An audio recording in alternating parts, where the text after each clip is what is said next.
and welcome back to my channel. Today I'm going to read to you Baby Brains by Simon James, the smartest baby in the whole world. Baby Brains. In the months before Baby Brains was born, Mrs. Brains was very busy. She read out loud every night to the baby inside her tummy. She played music and languages on headphones to her baby during the day. And Mr. and Mrs. Brains wanted to make sure their baby was going to be very clever. They even turned up the television when the news came on. Mr. and Mrs. Brains were very excited when their baby was born. It was a boy. Our very own Baby Brains, said Mr. Brains proudly. When they brought him home from the hospital, Mrs. Brains laid him down in the brand new cot. Sleep tight, Baby Brains, she whispered. The next morning, Mrs. Brains was on her way to get breakfast when she heard some strange noises in the living room. Mrs. Brains opened the door to see her baby sitting on the sofa reading the morning paper. By the afternoon, Baby Brains was helping mend the car. We've certainly got a bright one here, said Mr. Brains. That evening, Baby Brains spoke his first words. I'd like to go to school tomorrow, he said. The next day, Baby Brains visited the local school.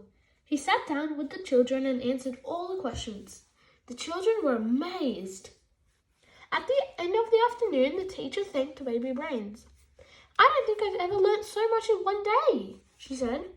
On the way home, Baby Brains said he wanted to go to the university and study medicine. After just 2 weeks, Baby Brains began working as a doctor in the local hospital. He was very popular with all the staff and patients. The word soon spread about the extraordinary Baby Brains. Everyone wanted to meet him. One night, some space scientists phoned. They asked if Baby Brains would like to help with their next space mission. The following day, Mr. and Mrs. Brains and their baby travelled out to the Space Centre after training very hard over the weekend. Baby Brains waved goodbye to Mr. and Mrs. Brains and blasted off into outer space. Everyone in the world held their breath as they watched Baby Brains take his first spacewalk. Tell us how you feel on this special occasion, radioed ground control. Baby Brains looked up at the vast starlit sky above him. He looked down at the vast starlit sky below him. He looked at the whole world in front of him and mumbled something. We can't quite hear you, radioed ground control. Could you repeat that? I want my mommy, wailed Baby Brains. That's enough, Mrs. Brains yelled to the space controller. Bring my baby home right now. Baby Brains was flown home as quickly as possible. He felt very embarrassed as he stepped down from the hatch. But through the crowd of photographers and cameramen, Mrs. Brains came running. A beautiful little baby, sighed Mrs. Brains. She lifted him high into the air. A brave little baby, said Mr. Brains. Can we go home, said Baby Brains. At home, Mrs. Brains gave Baby Brains a warm bath, which made him feel a lot better. Mr. Brains tickled him, which made him laugh.